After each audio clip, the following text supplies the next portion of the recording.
Howdy folks, thanks for tuning in. So, told you I'd tell you some car stories. This is one of the ones that was really, really frustrating to work on. Had a vehicle get towed in. It was a last year of the Explorer Sport Track 4 all-wheel drive with the 3-valve 4.6 V8 in it. Clean truck. It had some miles on it, but it was clean. Found out that it had been involved in a lightning strike. And where it gets really interesting is it was involved in a lightning strike while the occupants were driving it. They were driving down the road through a rainstorm, and the antenna got hit by lightning. So, I don't know. I've seen a couple vehicle lightning strikes over my time at that dealership, so I kind of knew what to expect, but this one just got ridiculously expensive. It was an insurance job. So and this would have been the same with every customer, but we had to call, wait on hold for an insurance agent to approve whatever we were doing versus just call the customer.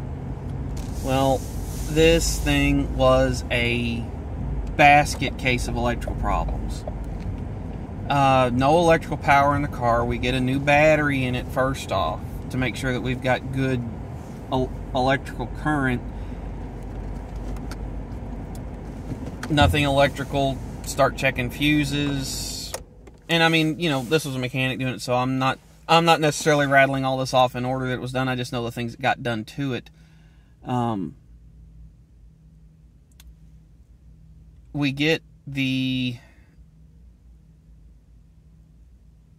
OBD reader to finally click to life after replacing some sections of wiring and getting good electric to it, and it can't read anything.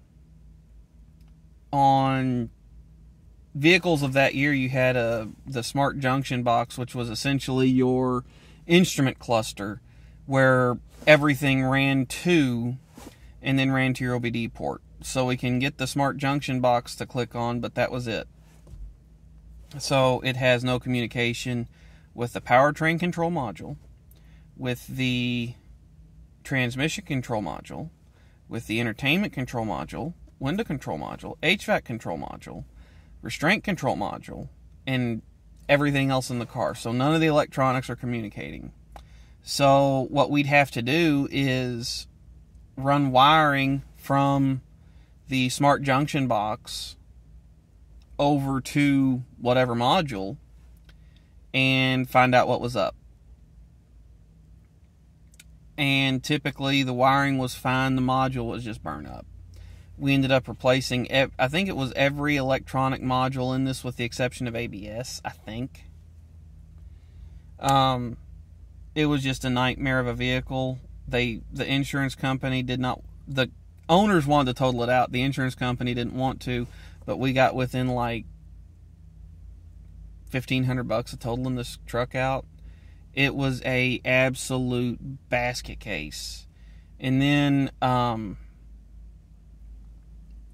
some of the thing that was funny is we finally get everything taken care of. And you got to understand, when you're checking all this stuff, this vehicle was gutted.